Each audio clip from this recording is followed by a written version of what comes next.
Thank you for joining us. Great to meet you. Okay, so welcome to the R&D Career Talk. Thank you for taking your time to join us today. My name is Jane Jihae Kim, and I will be a moderator for today's Career Talk. And I'm an interculturalist. You can also ask me some question about the culture. Maybe now or later we can connect each other also. Now, here, I'm with Akash together as a panelist. Could you introduce yourself? Yeah, of course, Jane. Hello, everyone. My name is Akash, and I will be serving as a guest panelist for today's session. And about me, I'm currently doing PhD at KIRD in the mechanical engineering department. I'm working with some semiconductor technology to make very small batteries, like micro size or a nano size, you can say. Before this, I was working in many multinational companies, and I also have few startups back home on AI and data science. And after my graduation from IIT Bombay with a master's degree in energy system engineering. So today I will be discussing about many things based on the career path along with our speaker Ibrahim and Ms. Chen. Yeah. Thank you. So if you want to have a further information about those background and information, then you can contact him also later on. So this is our first R&D Career Talk, and we will regularly host this session with the invited speaker. So the purpose of this Career Talk is to share experience and insight that can help international researchers to find the proper job in Korea and land the job in Korea well and settle down well of your life in Korea. That's what we really hope. Before we start, do you know KIRD? If you know, please say yes on the chat. It's okay to say no also, because I will explain a bit. Yes, thank you. Okay, everybody know? Oh, I cannot find any no. Please be frank. It's okay. Wow, everybody know. Thank you, thank you. Okay, so KIRD is a government-funded institute under the Ministry of Science and ICT and support the career development program specifically for researchers in science and technology field. You know, this year we have launched a variety of a special program specially for international researchers and students like you. So we are regularly having some kind of an event and program. So please stay tuned with us, and we're really excited to have you here today. Today's seminar is open to everyone. So if you have any questions or any opinion that you want to share during the session, please share them on the chat and feel free to share anything. So we will have a discussion time after speakers' talk and presentation, so we can explore further about your idea and question together. So if you are ready, please say hello. Say hello on the chat. Hello, thank you, thank you. Wow. Wow. So many hellos. Yeah, so actively you are engaging. I love that. Thank you very much. Okay, so now let's move on to our real main session. So let me introduce about him. So our speaker, Ibrahim Bin Yasir, is a senior research engineer in VPIX Medical in Daejeon. He develops next-generation imaging device that allow surgeon and pathologists to make a decision together in real time. And at VPIX, he has led the design of the robotic surgeon probes and confocal endomicroscopy system for cancer surgery, improving surgical precision and better patient outcome. Ibrahim earned his bachelor's in mechanical engineering from NUST in Pakistan and master's in robotics from KIRD. His research has explored wearable robotics, haptics, and medical device innovation. Ibrahim has shared his work at international platform, collaborated with global R&D teams, and contributed to FDA approvals for medical device. His impact has been recognized with the Korean's F27S visa. If you're interested in that, you can also ask for exceptional foreign graduate and the multiple scholarship. Okay, now We are here with Ibrahim. Please welcome Ibrahim. Thank you, Jane, for the kind introduction, and KIRD for the initiative to help global talent integrate into Korea, especially Korean job market. And thank you for the amazing introduction also. So, as you know, Korea invests a lot in STEM and R&D. So they have a very good startup ecosystem.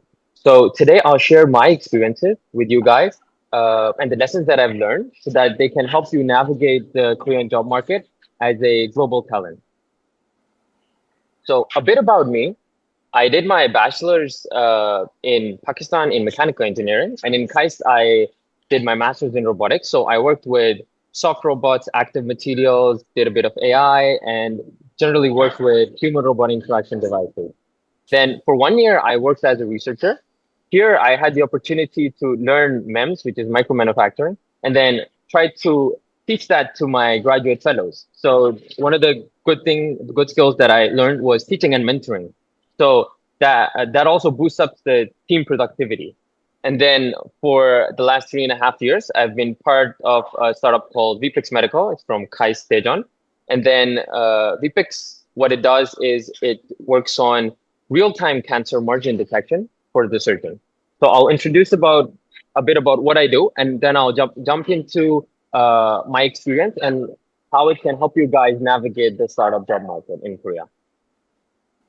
So everyone knows about cancer, and then you have to have surgery in cancer sometimes. So when you should have surgery, the main problem occurs is incomplete surgery. So you have two options. Either you take out too much of the tissue, so that has the thing that your functionality decreases, or you take less part of the tissue out. So because of that, the person has to go through another reoperation. So in both cases, it worsens the quality of the life of the patient. So what VPIX Medical does is it tries to give cancer margin detection microscope so that surgeons can make the decision real time. So currently what most of the hospitals use is that they take the cancer tissue, the surgeon, they give it to the nurse, they freeze, cut, stain it, and then another doctor, who's called the pathologist, he inspects in the lab and says, oh, it's cancer, it's not cancer, please change the surgical procedure. So generally it takes 24 to 30 minutes for this process. So what VPIX Medical does is in the OR, we have our device, which is a confocal microscope. And then real time, you can take the images and send it to the pathologist. So you can see it reduces the time, and then surgeon can real time kind of touch the point and be confident and then do the resection. So you have more functionality and less reoperations for the patient. So improved quality of life. So this is our system. It's a small cart with a handheld device. So this is actually a microscope, a confocal microscope, and it shows you the same thing that you would see in a normal big microscope in the lab's 400 times resolution. So with this, the surgeon actually touches the organs that he wants to see, and then based on that, he looks at the morphology. So based on the morphology, they can estimate if it is cancer, it is cancer margin, it is a healthy tissue. So then they can plan their surgeries in real time. So this came from a KAIST lab. So they have like about 50 plus patents. So we already did the FDA and we sent our devices to US. They're in Korean hospitals. I'm really excited about it. So as you can see, when you touch the tissue, you get these images. And then these images, you can send directly to the pathologist, which is the doctor that interprets the images and then can tell you how to plan your surgery. So that's about VPIX. If you have any other questions, you can ask me later. We can connect. So now the big question, why did I join a startup? So the first one is that my passion is to work on things that have real world impact. And then it was a really attractive one because you can see real time that it adds value to the patient itself. The second one is people. So startups, like the name says, it's a small group of people. So it's like your squad. So if they share the same vision, then you're always excited, you're energized, and then all of you can complement each other and push each other in the same direction. And the last one is that in a startup, you can get a lot of ownership and exposure. So because there's so many things to do and so many opportunities, then you can start a project and then also be at the end of it and then try to go through the whole experience. And then you can learn it. In a big company, usually you will be in one specific department. So these three things are the biggest things why I joined VPIX, and some people also might join startups in Korea. So one of the questions I get is, okay, what is the difference between a graduate researcher, right? When you're a graduate student, and a researcher in a startup? So the thing is, you kind of do the same things, but then you're working for a viable product. So in the lab, you want to push the boundaries. You want to get that publication out or something. You make 10 samples to work amazing, and then you publish it. But here you have to make an actual product that has the need. So everyone does literature review, but it should have actual need. And then the system also wants it. So for example, in our case, the hospital, the insurance companies, the government, all of them say that, okay, this is a device that can be used. So generally, work as a researcher in a startup, I can say in one line, you wear a lot of hats. So for example, in my case, I start up with the design based on the user needs, then do a small, fast iteration.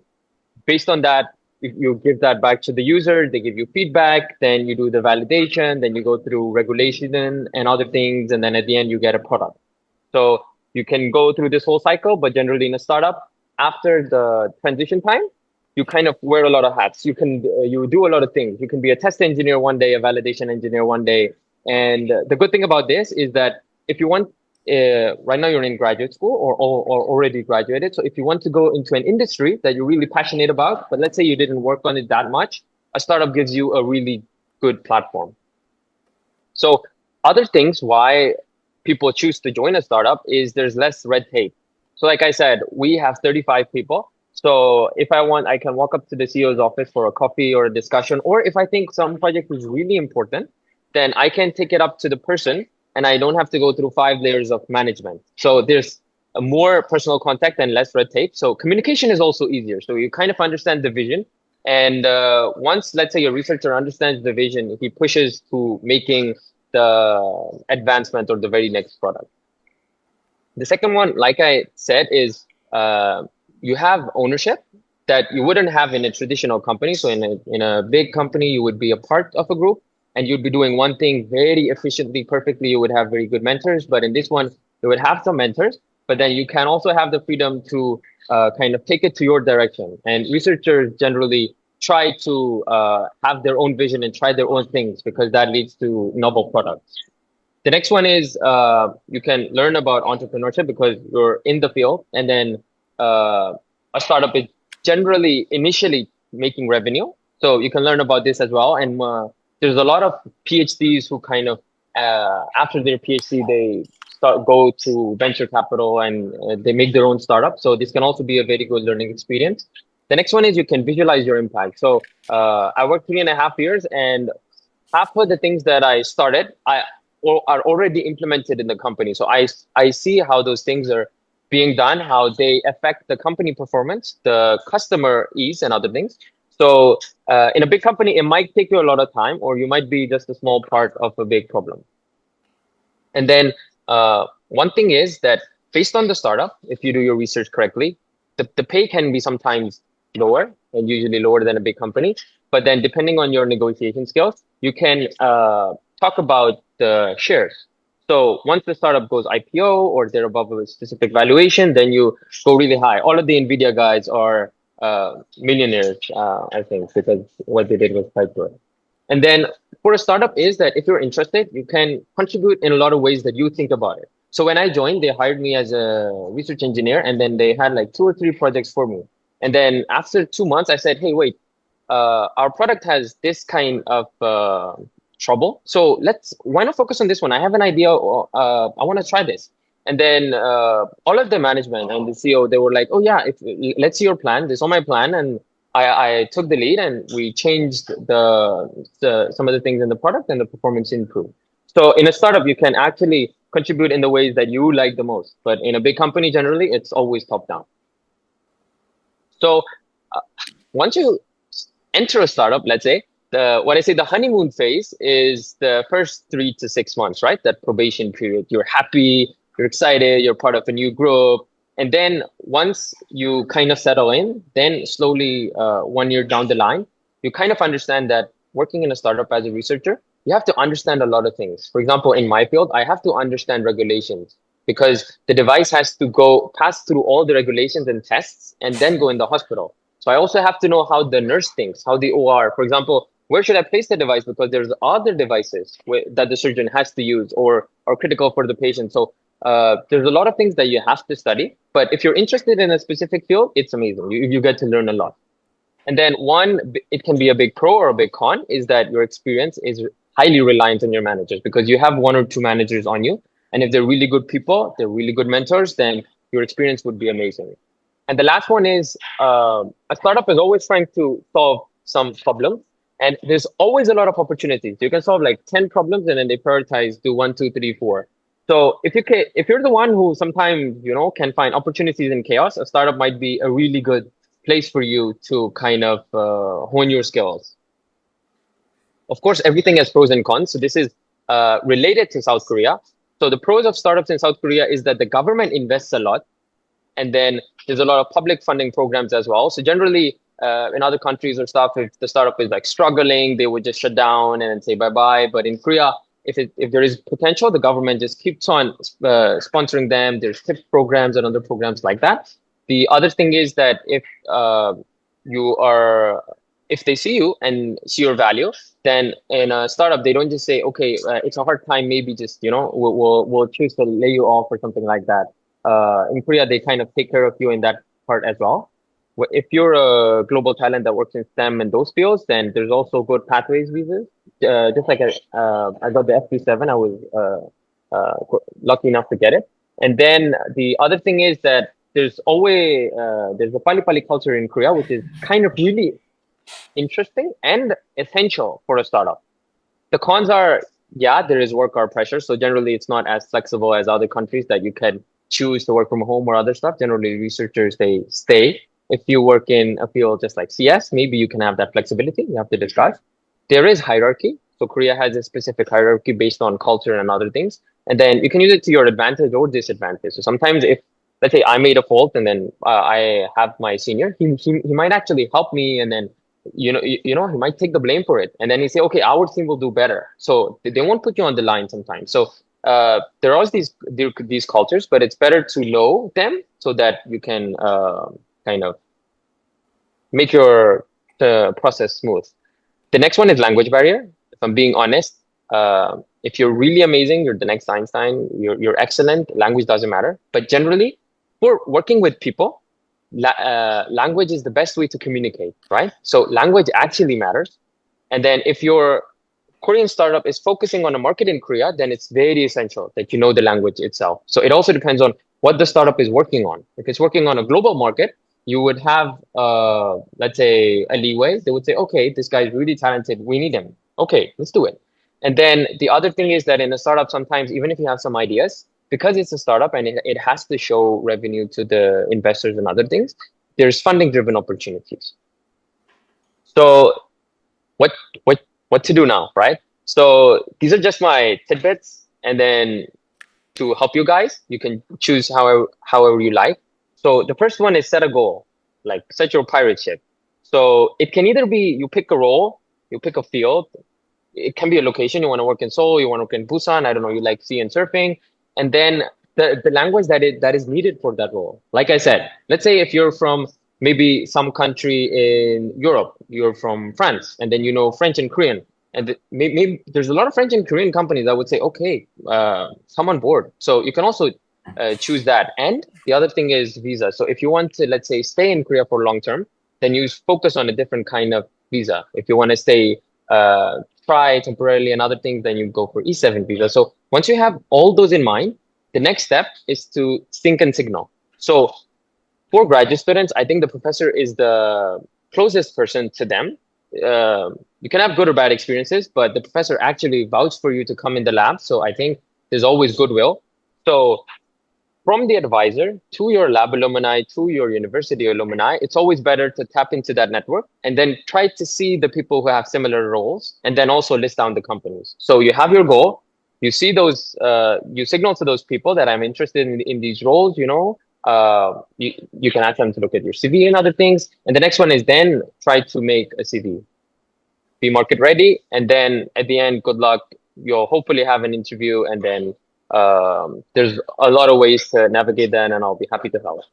So the first one is how to set direction. So the first question I think everyone should ask is, why did I choose the graduate program? Why did I go to this specific program? Is it because that was interesting? Is it because I wanted to do a PhD and that's it? I want to go into academia?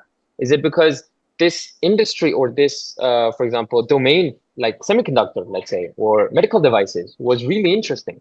So that can also be, let's say, 1 year before you graduate, you start asking these questions. So once you have the domain, the role type. So even in semiconductors, you can have an engineer, you can have a research engineer, there's customer engineers, and then there's also consultant companies. So consulting companies, there's really fast work. You have a small project, you do it, then go away, and then the next one, and the next one, and the next one. So once you know the domain and the role, then you try to look for the work environment. Do you want to work in a startup? Do you want to work in a multinational, in academia, in a corporate lab? Korea also has a lot of good research labs in which you can work at and then continue your research as well. The next one is your salary expectation. So initially what I would say is what makes you feel secure? Because if that range is below your range that makes you feel secure, it's not worthwhile to kind of even apply, you know, because your time is also precious. The second one is location preference. So like tech hubs like Hangyo are nice, and then Yongin has a lot of manufacturing companies, and then language requirements. So there are roles that are open to English, but there are roles that really require Korean to excel. So then based on that, you should also practice your Korean or learn the Korean. And the last one is your life plans in Korea. Do you want to stay a long time? How do you envision your life in Korea? And then based on that, once you have those, then you should have your advisor on board, because in my case, my advisor was amazing. He was like my big brother and then my mentor, because I told him, okay, I want to try to go towards like the medtech field. And he was like, okay, try this. These are the companies, these are the startups and something like that. So first start with your advisor, because sometimes your advisor, let's say if you're a master's student, he thinks, oh, that guy was here for PhD with me, you know, because you're a smart guy or a gal, sorry. And then after you talk to your advisor, he can also help you, because generally in Korea, when they have, when the HR manager is checking, he checks your references and actually most of the time calls your professor and is like, how is that guy? So that reference counts a lot. The next one is lab alumni, because you're really close to them. And then university alumni. So they're working in the specific field. Let's say they're working in the like Samsung Electronics or maybe MedTech or any other field. And then the research network. So you meet a lot of researchers at conferences, events, or seminars. So that can be a good place to connect. And then government initiated ones like KIRD, which I think they started. I hope they started when I was there, but it's quite amazing. So some advice that I would give when connecting is, don't just try to spam like, hello, I'm looking for a job. Hi, to the hiring manager. Try to be genuine and then establish connections, you know? Like, for example, if someone is working in your field, try to connect to them, and then they can see your profile. They can see how you kind of progress through your research, or you can share their profile or share your views. For example, LinkedIn is a good platform, but try not to spam, right? You can leave personal messages, but unless it's very urgent, don't let the first message be like, hi, I want to work with you. What should I do? If it's a lab alumni or a university alumni, you can go straight, because they know you're one of us. And then referrals and personal intros, like if you're someone introduces you to a hiring manager or other things, that is, I think, the fastest and the easiest way, because they vouch for you that, okay, this guy doesn't need any CV reviewing or stuff. He's worth it. Come on, give him a shot. And then, the biggest advice I would give is be genuine when connecting to other people, because all of them are also humans. They're not like Superman. They are in their own category. The next one is make your resume and CV in Korean.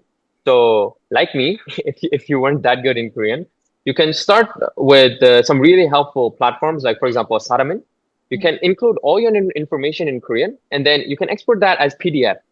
Why I say try that first is that there's a lot of ways to make your CV. You can put your pictures, you can include maybe a lot of tutorials and stuff, but Korean hiring managers and stuff are used to some specific kind of CVs. If you maybe applied to, let's say, Samsung or other things, they have like a specific format that is not eye-catching, but for the managers, they scan it and they know it's very efficient for them. So try to go for that. Simple first, not something fancy, and especially in Korean, even if the role is English, because then the manager can read it, and then your let's say the team leader or the senior researcher or the head of R&D who's going to interview, of course, he's going to know your language skills and going to talk to you, gauging that. The next one is sometimes you get an initial call. So what they want to see from a foreigner is that, okay, if they hire a Korean, he doesn't have to go back to his country or something like that. So you should signal stability if you want to stay with them. Like, let's say at least a year, because then they ask you, oh, what kind of visa are you going for? How long do you stay? Do you plan to stay in Korea? So once you get those worries off, then you're on the level field as Korean. And then the next one is sincerity. So have a good self-introduction. You can have that in Korean. And then in that, you can make a PPT also, and then have concrete examples of, for example, the things that you did, and then the value that you added. Value that you added doesn't have to be the company. It can be your research. But if you kind of give them in a specific way, then they would be really impressed by you, I think, because all of your geniuses. And the last one is cultural fit also matters. So cultural fit, Korea. So you inside Korea and you inside the startup. So startup is actually always looking for bright talent and researchers. And they really want some guy who can fix the puzzle. So you kind of have to fit inside that. So try to make your CV according to that. There's ATS and other things. Those are just applicant tracking system. It's not an AI that says, okay, bye-bye. Generally, if you don't hear back, maybe the hiring manager has too many CVs or they already chose another candidate. So I know as a researcher, it's because you publish and you're really smart, not hearing back or rejection can be demotivating, but don't stress about it. Don't think about it. So one of the other things, like I said, is at work communication is the key. So, and even building relationships is the key. So even if you don't know that much good Korean, if you can have casual chats in Korean, that would be very good with your coworkers because they're going to help you. And then resume and cover letter in Korean is a must if you're applying. I would say, please do it. The next one is, most of you already know, like, it's good to use AI. Everyone uses it right now. But what I would say is, please be genuine and personal, like try to maybe write the cover letter by yourself. ChatGPT is going to give you the prompt that is going to be the same as 20 people. But maybe let's say you did like bio experiments when you were a high school kid, and then you got interested. So that story is not with everyone. So try to be genuine and try to show that how you will add value. So when you put the keywords and other things, they list down that they want. So that puzzle, how you add value to that, I think that will stand out, and then you'll go to the interview stage very easily. And then always, like your advisor, your colleagues, or even, let's say, the people, alumni from your lab, or even your country, if you know or have worked with them professionally, have someone to vouch for you because that's really important. And then, if you network, then you will always have someone. So I usually say, language matters unless you speak excellent. So I know all of you are excellent, but it's also good to brush the language. You can also work in English like I do, but then you also have your goals and you kind of research the company, what the company is looking for as well. So these are some websites. I think most of you know a lot of them. Job Korea has their own foreigner-friendly version, Click, and then Saramin has Komate. This is a government-backed one, which has, let's say, a compilation of a lot of listings. So you can try to first go through these websites. And like I said, Job Korea or Saramin, you can use their template for the CV and then use that. and then get that proofread by your lab mates or one of your Korean friends, you know. And then for the international, there's usually ones. Robot workers kind of post less, but I think they're really specific. And then lastly, what I would say is you're your best chance. So the application process is hard. Right now, facts, 1 in 5 jobs are ghost jobs, you know, either they're already taken or some companies just put it because they want to see, okay, what kind of applicants do I get? So just forget about it, keep your hopes up, and then you're going to get it. Like even in research, you try 10 times and you get it. So this is not personal if the company doesn't accept you, even if you're an amazing talent, you know, you maybe don't fit in the puzzle. And then one thing I forgot to mention is that when you talk to them, also ask what kind of team are you working on? Because the thing is, you're working for a startup, but then you're also giving your life and experience to them as well. So if you don't enjoy the team or you don't like how the team is structured, then it's better not to it's better to choose another direction. So also ask how the team is like, you know, what's their approach, the like interest, and yeah. So to conclude, try to set a direction, have a compass, build genuine networks. You can be market ready by making a profile and then jump right in, embrace the challenge. So this concludes my talk, and thank you for everyone for listening. I encourage you guys to kind of make use of all of the resources that KIRD has, and looking forward to the discussion with the moderator and the panelists. Thank you. Thank you. Please give him a big round of applause. Let's give. Okay. Thank you, Ibrahim. I think it was really informative and very helpful for audience, I think. Yes, thank you for the applause. All thumbs up. Thank you.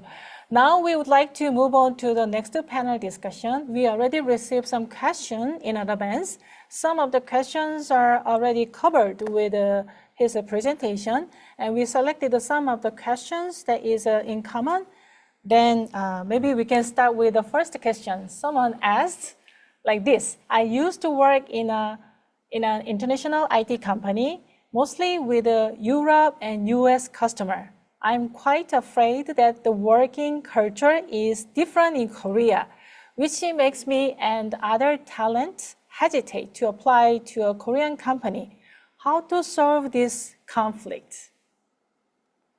Wow, that's a great question. Yeah. So yeah, the Korean culture is different than EU, but culture adds value, you know? So the first thing is, it's always better to kind of have some information about the culture as well, where you're jumping on. So always have a local buddy or a guide who can guide you about the specific culture of the country. Korea sometimes has more working hours and other things. So a more hierarchical structure, but like I told you, you can use it for the pros and cons.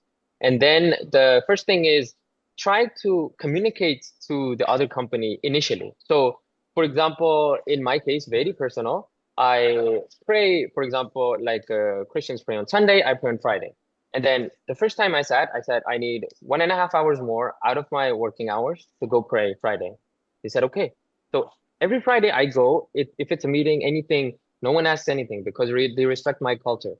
So they will also they know where you're coming from and your culture as well. So they will adapt. And the second thing is Korea is really global. So there's a lot of global companies in Korea. For example, something like Coupang, you know, the guy worked in the US. So most of those people over there have that kind of, let's say, work lifestyle that you want. So you can target those companies in Korea also. I think someone who can give maybe better answer to this one is Akash, who's worked in various different countries as well. So Akash, what do you think? Yes, this is very important question, which is being raised. So I have not worked in Korean company yet, but my previous company is either a German company or a South African company. So they both have English staff, or the whole environment was like English speaking environment. But I just think the most important aspect to solve the conflict is to understand the language. First thing, if you understand the language, then you participate in each and everything. Either it's a business thing or either it's like making fun or going out with your friends. And particularly to this question, I can understand that this person if this person already worked with the EU and like European or US country, then he's an expert in his field. And when he come to a Korean company, then he will be a senior staff and already a higher position. So there will not be a much conflict because he don't have to deal with many people, but he will be as an expert, and that level of expertise and that senior label, everybody knows how to speak English. So I think that there will be no much conflict. Yeah, thank you very much for the answer. Regarding the cultural aspect, yes, there is a big challenge in Korea. I myself, as a Korean also, actually find some challenges. What I can say here, as you may already experience, many of you, Korean is very task and result oriented. This means you can achieve more than any other country. So there are some kind of the trade-off that what you really want, then maybe you can think about that I want to pursue more of my experience career than more of the work and life balance, actually. Because definitely compared to European country or American country, Korean need to sacrifice your own time a lot. That is very true, and we need to be, we need to face it if we want to work in Korea, actually, Okay, thank you for the answer. Now, maybe a bit similar questions. I would like to ask Ibrahim first. What cultural differences did you initially underestimate, and how did you adapt it? Yeah. So thank you for the question. There's one strong one and one weak one. So the weak and simple one is at 6 p.m. usually when the office hours are finished. I expected everyone to just leave, but most of the people stay after dinner or something like that. So some people kind of take that as peer pressure, but the thing is, if you come from, let's say, a working mindset or in your lab or in your life, you work that you're efficient, right? So you have to show them that you add value being optimal. So then they will not even expect you to kind of stay after hours or other things, because they'll be like, hey, go, you need rest, we need fresh ideas or other things. So the first one is that. The second one is hierarchy. When I say hierarchy, it's sometimes like I cannot go out with any senior. He always pays. I'm like, please let me just eat lunch with you. No, they always pay. So they always have that hierarchy structure. And sometimes in meetings, the junior is always quiet if he has some ideas, if he's Korean. So sometimes even when let's say one or two times I got like a lead in a project, it's always better to kind of ask everyone, oh, hey, what do you think? What do you think? What do you think? Because they have their input as well. And then once kind of a startup is not like a traditional company, right? So they're really dynamic. So once they see that the way you approach problems is really helpful, they will also adapt a bit for you. Yeah. Thank you. There are some of the differences, like you said, at the big company already they have a very strong system that need to have some kind of a approval line or suggestion, all definitely very different. So you have a much agile situation because you are in a startup, I think. Yeah, well said. Yeah. And how about Akash? What is your answer for the underestimated aspect of culture? I'm still learning a lot and trying to understand the culture. But one thing I was like pretty much surprised. I don't think that it will relate with many people, but when I come to Korea and I started eating Korean food. So food is one thing, but food is very great actually. But in the morning, when I go for breakfast, the breakfast was like lunch. So you have rice, you have kimchi, you have everything. Kimchi. So again, when I go for lunch, so it's again like similar thing, you have rice. So and dinner, again rice and kimchi and soup and many other side dishes. So 3 times rice. So this is little bit. I thought like Koreans are very lean and thin, so they do not eat much carbs, so but 3 times rice and still very thin. So what's the secret? And this was something maybe underestimated, but there are other things which are surprising me, but I want to understand more before commenting something. What I think for the Muslim, I think they face the biggest challenge in Korea because we don't have that much of the Muslim friendly or food, Muslim readiness or not awareness about this. So it is very low about the knowledge or restaurant or anything. So I think those who are from the Muslim country and you have a religious about that, so that must be very difficult here. Yeah, it's like for them, like they need halal food, which is like they cannot eat any other food, as Ibrahim, right? So I mean, at the end, maybe you I became a good cook. So they need to have always a good access side. of kitchen. That's the very utmost thing. So they need a kitchen to cook themselves. At least they to have some kind of microwave. Yeah, at least. Wow, that is. Yeah.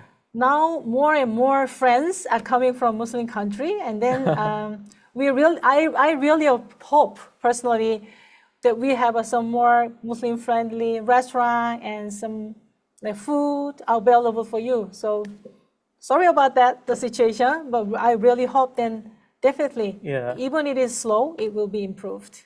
And I can see like most of them are students, and students have good hacks to cook many varieties of food inside a microwave. So they always find a way to eat. So definitely every place we need to have at least a microwave for you to eat something. Nice. Okay, let's move on to the next question. Okay, from your experience, which soft skill turned out to be the most important in your work, specifically in your work area and in general? So because all of us are engineers, you know, we're not like the business guys. So communication, I think, is the first one, because like you said, all of us emphasize based on culture. So even if you communicate the same thing, so it all means different things, you know. And in the context when you're working, if the communication is effective, the task is being done. You know, you don't want to work on something or get confused. So the first one is that. The second one is negotiation skills, because I think maybe us engineers or STEM field people, we're not that really, we don't have that many training in negotiation. So negotiation is everyday job. Negotiation doesn't mean salary negotiation. It means negotiating like, oh, my idea is better, or maybe let's try this way, you know? So those skills, I think, are really the ones that kind of really make you have more impact, because if you're more happy, you feel you're contributing more, right? Because you see the work being done, and then all the leaders or the startup or the users are like, oh, that's good, that's nice, yeah. So I think negotiation and communication are the main two ones, and empathy and honesty, because if you're empathetic, you can also like understand the other person and then make an informed decision. So empathy before emotion, that's what I would say. Thank you. How about Akash? This I think that most of the answers is already given by Ibrahim, but I feel that the universal language is smile. So whenever you meet someone, if you smile at him in the morning, or you greet, like, so greeting could be in different languages, but smile is a universal greeting. So if you keep smiling when you meet people and you respect them, like there could be a mutual respect, so you help them. So I think that a nature of help and mutual respect and smile, beside all those things that Ibrahim already included, would help you a lot. But not many Koreans smile. Those, especially in the high position, they are not that much smile. They are showing. So we are talking about the foreigners. So if you keep smiling, maybe today or tomorrow they will reply your smile. I hope so. Like you're smiling right now at me. Please try to be more, keep your sustainability in front of your 부장님 or your seniors or your professor. Even they don't smile at you, someday they will smile at you. Okay? Do you smile? I always try to smile, but not with sometimes my children. I cannot smile because of they do a lot of like a mistake, and then they don't follow what I'm saying. Your eyes are always like, okay, angry. I am totally different outside and inside my home. So most of the mom may be the same, right? I also heard that you were talking about, Ibrahim talk about the ne. The same words, by this nuance, it has all different meaning, even the same ne. So ne, ne. So all these things are kind of a very funny thing, right? Yes, surprise, ne, right? Yeah, it is. It's kind of a surprise and questioning. Questioning, yeah.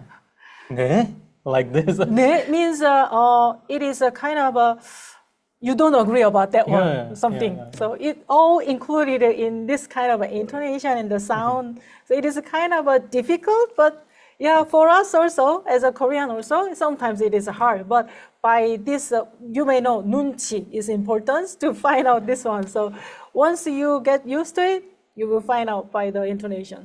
Thank you for all this interesting question and answer. Okay, so let's move on to the next question.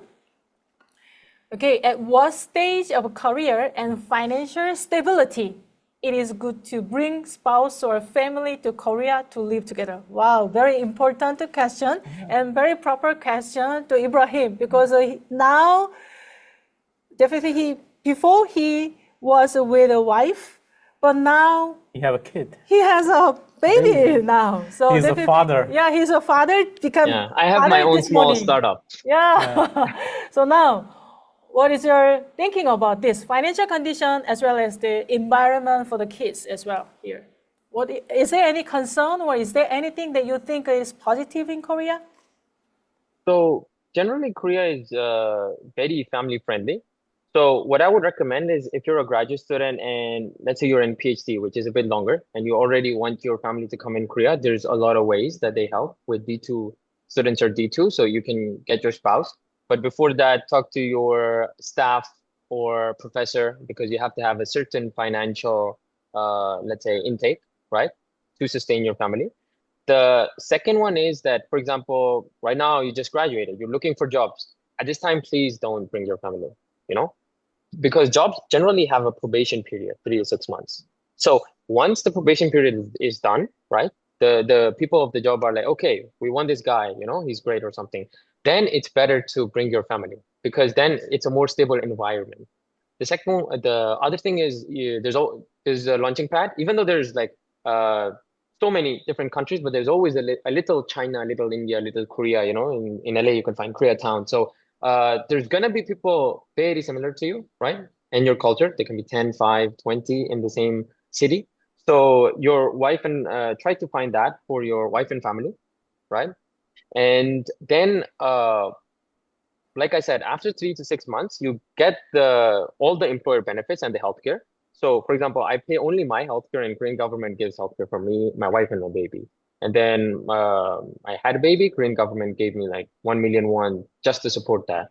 And then if you work in Korea, then although Korea has different, let's say, housing than other countries, you don't have a lawn and then a football field to play with. But generally, most of the parks and public spaces, there's a really family focus, because Korea is really trying to boost up the birth rate, right? So I think if for the initial stages of the kid, Korea might be a great place. But maybe when you grow up, maybe you don't want your kid to go to Hagwons, and maybe you want a different kind of atmosphere. Or like you grew up, so maybe you can switch. Even my sonbei, he's a postdoc. He came from US because initially in Korea, it's great for kids. So I would say first have, let's say, 3 to 6 months of stable income, right, before you call your family. The second one is, once you know the visa, because their visa is reliant on your visa. You don't want to send them after every 6 months or 1 year. And then, the rest, I think Koreans are very friendly with family. If they see a foreigner guy, it's different. If they see my family, they're like, okay. So if they see your baby, they definitely will love to see your baby. Because it's not common for us to see any foreign baby. So it's more adorable for us, for our eyes. So definitely people will love to see your baby, and your baby will become very popular. What is your baby name? I'm still choosing. Okay. It's So- just today. Uh, Oh, it's Yeah. one day. Oh, really? But in Korea, normally we already have one before having a baby. So, I think my wife is a better negotiator, so she said she'll choose the name. So this better. like she gave the baby. I was like, okay, you win this negotiation. You So know? let her do. Let Yeah. her I decide. lost the battle, but I'm gonna win the war. So Okay, And I had a few interview with some researcher before, and they also here with their family, children and wife. So at the beginning, maybe they also think about a lot how when I can bring my family here, or can they be well adapt to the life in here. But I just interviewed two of them. They say that their wife loves the life here. So they don't want to go back. That's why the researcher, they have to get a job here because the wife never want to go back. So that is one of the, for me, very happy to listen that. Regardless of your decision to go back or stay here, but I love to hear that. So definitely, once they adapt to the life here, the family, they can enjoy their life here. Also, and one more thing I would like to add is the security. So Korea is a very secure country in terms of that, you know, like compared to most of the other countries, I feel really safe that my wife or kid, you know, can go out, maybe see you get an ice cream or something at 2 a.m. in the night. Yeah, that is one point. Actually, when I interview them, also I realized that many of them are mentioning about this safety condition. But actually, as a Korean, I never thought about that one because I lived here and stay here and just to leave my laptop in a coffee shop. That was very common in here. So I never. For you, it's like very normal. Yeah, for, normal, like air. Yeah. For a foreigner, it's like a new normal. Yeah. So I'm happy to hear that also. So the environment, even you have to work hard like crazy, but still you can provide those safety to your family. So you need to compromise what to do. Yeah, and your family should also like Korean food or taste Korean food before coming, I think. Food is a big thing. Yes, right. You need to survive. That's true. That's very true. Everyday rice, kimchi. Are you okay with that one? So that would be another question you can ask to your family. Okay, so now it's time to hear from our audience. If you have any question or opinion, please share your opinion also okay, and ask a question also okay. So anything will be okay with us. So please leave us some comment on the chat. So we are happy to see that. Okay, so there is a question. So what is the question on the chat? We selected some question there. What is the adaptation we need to make in transitioning from academia to industry in Korea? So who can answer first? Ibrahim or Akash? Ibrahim, you want to go first? Okay, why not? So I think, like I said, even if it's a big company or a small company, academia is research focused. You want to push the boundary. Industry is user or driven focus, right? So user and then revenue. So in terms of that, I think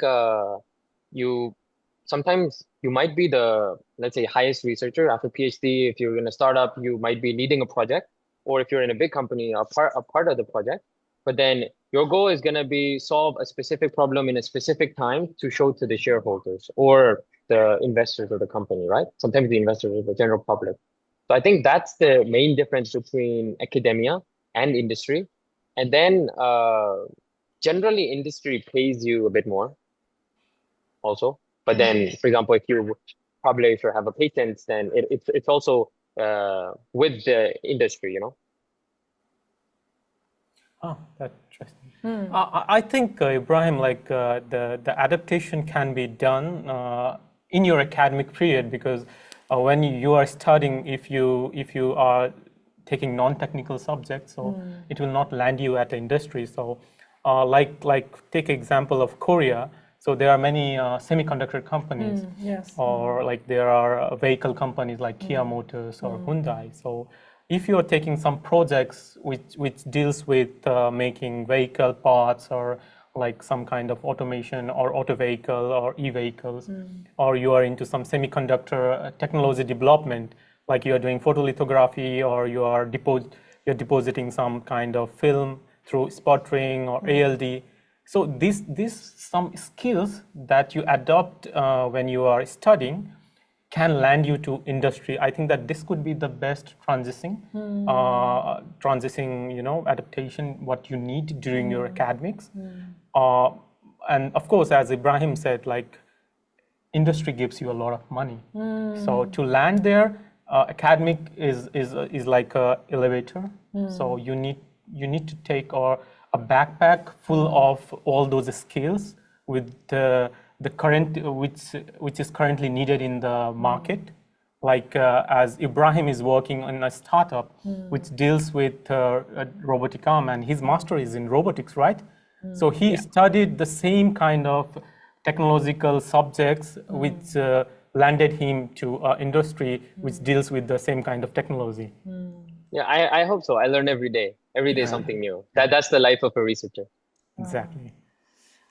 Actually, what I heard from the other researcher also, the international researcher, he mentioned that the major reason that he moved to the industry is because he wanted to see his technology, his research, how it becomes Being used in life. So how it can be used in life. And also, even it is very hard working environments compared to the research, because he can just focus on his research, but now he need to consider a lot of things. Even his research is highly valued.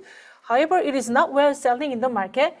This means not much value in that company. So he got to know that what is a value, real value in the world. So that's why he moved to there, and he got to know that this research and this kind of things, how it becomes a more value in life. So those things he can see that. So if you have a mind, how this research and how these things, this technology can be commercialized. This kind of perspective can be very beneficial for you if you are in the industry.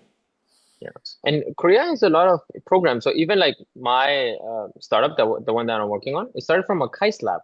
So a lot of professors kind of, if you have that mentality of, oh, I want to try that, my research, then you can pitch and then try to make it into a small startup or a small project and see how it goes. So I think you can also start with that instead of just jumping to a big company. Sometimes you need it because of maybe family or because of stability.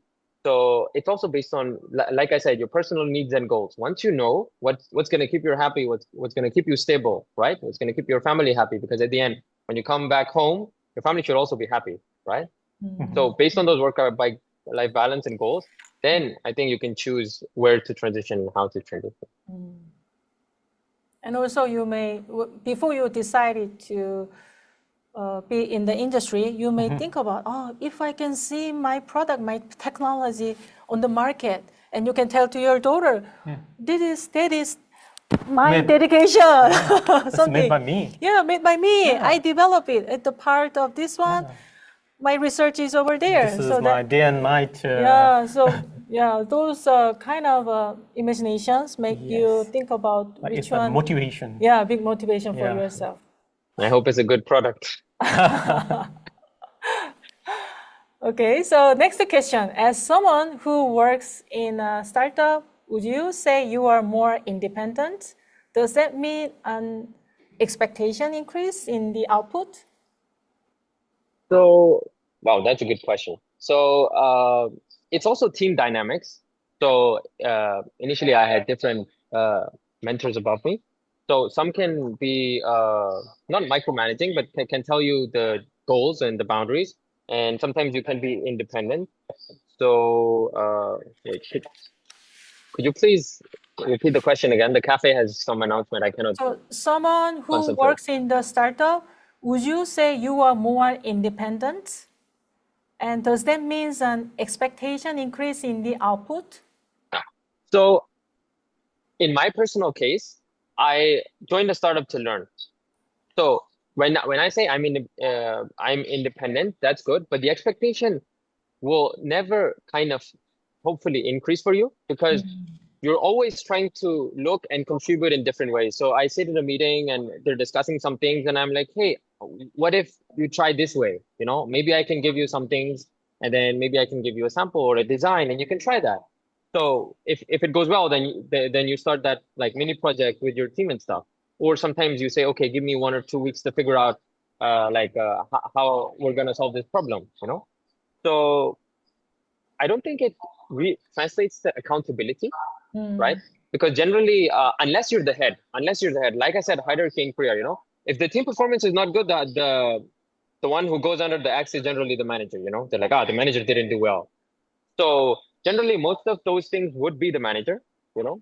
And then you are independent by yourself to think of different ways how you can contribute. Yeah, I have a different opinion on this.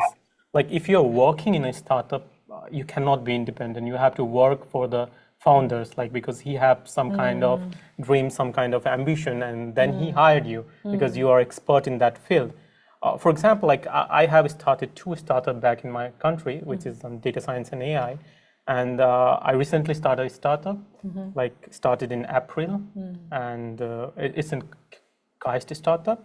So what happens in a startup, the fund, we need to understand the funds. Like, so either the fund is like your individual investment as a founding member, or you get some angel investor, or you get funded by some bank, or maybe you pitch somewhere and you win some competition or raise some kind of funding. So we have to utilize that limited funding. And what happens generally, if I am hiring someone, I want my best or his best to do the thing perfect within one go.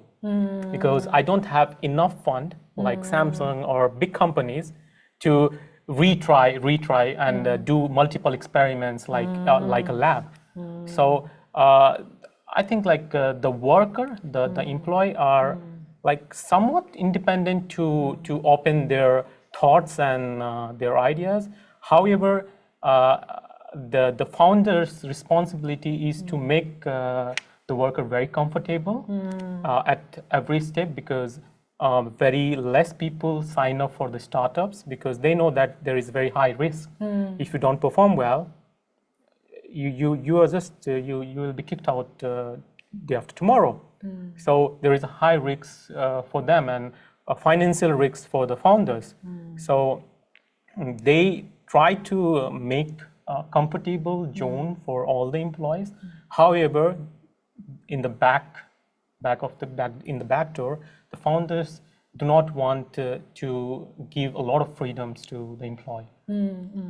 I also had the experience of working in startup one time, but that company bankrupt actually. Yeah, most of the company bankrupt because they give a lot of freedom. Like in my company, when we started, we hire a few AI engineers in Nepal, and then they said that okay, we need Apple laptops or MacBooks. So we said, why do you need MacBooks? We are running this kind of coding, so it doesn't need it. Some of the members who have like very minute part of the shares, they also come to work with us in the office. They also said that we need this kind of high specification. So that burns a lot of money from our like limited budget. So if we keep spending on some kind of fancy equipments, which can be done with less costly equipment, and if we keep allowing the employee to repeat the experiment like a lab, just people do 100 experiment and 101st experiment get success. No, we cannot get that luxury in the startup. Right now we are running a startup called Mogo Mogo. We are making like edible straws. So we also have So initially we invested like 50,000 Korean won, but fortunately we got around 15 million funding from Asan Foundation, and we won few competitions. So we do not have a crunch of money right now because it's a very small, and we got office inside KIRD. But yet we cannot have a luxury to do multiple repetition because we have a limited money, and today or tomorrow it's gonna finish. So we have to control a lot of things. Financial. Yeah, even being like we are just 3 founder member and 2 are girls actually. One from the same country as Ibrahim is, and one Korean because we need to handle everything. So we among us, we are a founding member and we don't have an employee. Still, we have to control our, we are not independent. We have to vote. So this happens in startup, as per my experience as a founder of a startup, not as just an employee. In case of me, I actually, when I worked in the startup, the founder didn't have any experience. So he doesn't know how to control his finance condition. So if you know the guy or if you know any founder, he has some of the experience in other businesses, that will be more helpful for make the company to sustainable. But my experience working in that company was really, really good because from him, I got to know, I should not do like this. I should not do like this. Yeah. I could make all this listed up. Then, in the future, I will not do like him. Or he tried to show off and everything, but we should control some budget. And also, there's something I proposed. He always accepted. So I could try everything. For me, it was really good because he gave me a lot of authority to do, because not many members there. Any idea can be valued very well in a small company. But if you are working in a big company like Samsung, your idea always A very common idea. Yeah, diluted with many people's adding up the additional one, and it at the end, it is nobody's idea. So it is something that you're burdened to do something, or sometimes, okay, there is another, we have a lot of plenty of work now. So if you like to do that, you can try. Then you responsibility for that one.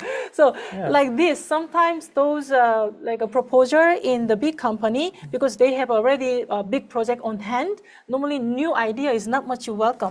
So there is another differences between this startup and the big company, I guess. And another thing, the big benefit working in a startup in Korea, like I don't have a direct experience, but my friend who did his PhD from Kyung University, so he started working with his master's. So his professor started a CNT making company, and fortunately, as he was only foreigners, so and the business mostly was in Europe and US, so he became the key person. You know that the technology is developed by him and as well as the Korean people who are also genius, but all the dealings and opportunity and the key person becomes the key person because he can deal as communicate in US and go to US and sometime European countries and do a lot of meetings.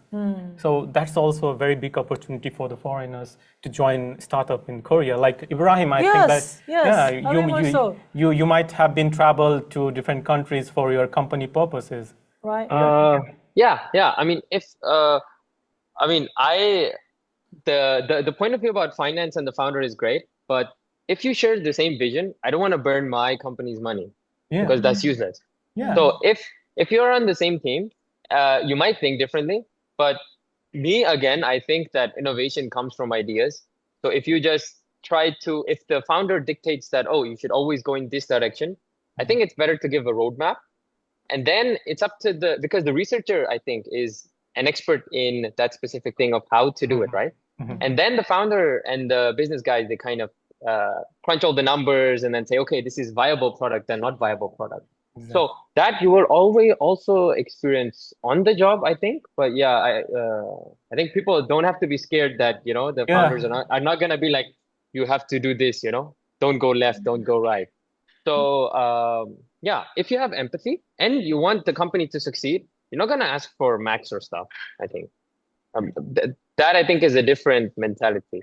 To what Akash said, because you're a foreigner, the best advantage sometimes that you have is the exposure that you have to different countries and even sometimes your own country. So let's say you're from Uzbekistan or you're from Canada. So there's a lot of countries and markets, So all the US market is, let's say, English-speaking people. So there, I don't have that much of a barrier, right? So I can talk to them. I can go. So my company was happy to send me to UK for the exhibition, And then we had a lot of collaboration with people over there. So I think international researchers can add value in a different way than Korean researchers. So when they look at your CV and other things, they're already, there's pros and cons. You're an international, you don't know the culture. That is a con. But then, like I said, put the value, like Akash said, right? Because his market is in the same country. So that value, I think, can be yes or no for the company to kind of hire you also. Okay, so let's move on to the next question. So now we have many questions. Thank you. Does being part of a big project help you find a job easier? What are the most important achievements we have to do before seeking job? For example, like a certificate or a scientific paper and etc. So what is the recommendation? What they have to do before seeking a job? So if your goal is, let's say, going for big companies, right? Then, like Akash said, most of my the people I know and some of my lab mates, they have projects with Samsung and Hyundai. So they directly work with Samsung and Hyundai because they're working within that kind of with those project managers and other things. If you want to go to a specific field, I think some of the certifications, maybe you need them. But if your research has been published, it's on a platform that, let's say someone is working on AI to diagnose cancer, right? And then your research is published and it was like the best paper award or something, they're going to ask you any questions. Maybe they're going to approach you. Like, for example, in Saramin, if you have, like in Saramin, if your profile is good, headhunters or startups actually, like they ask you in person, in message, like, we have this like a project or something, and this is the salary range and everything. The first message, they tell you everything. We're interested. So I think, yeah, if your research is related to that specific thing and they require it, then I think it can go smoothly. Rest, I think you have to, if you want to go to big companies, you have to go through their procedure, right, of international graduate hiring or other things, or their hiring cycles. Startups are more sporadic, random, because they have investment, or let's say some guy left, so they have to hire a new one, or they start a new project. So I think keep your eyes on the job board, and that will be really helpful. So maybe we can move on to the next question. So would you please to explain about some criterions and the industrial R&D center considered to select the international graduate PhD candidates? Can you explain what an industry R&D center is? I think the person who asked the question. So I think that the person is referring to some like industrial R&D centers. For example, let's take like NNFC in KAIST, like it's a nanofab center. Or like ITRI or KIMS. So there are many research centers nearby the KAIST. So which are also individual research centers, or there could be different fab also.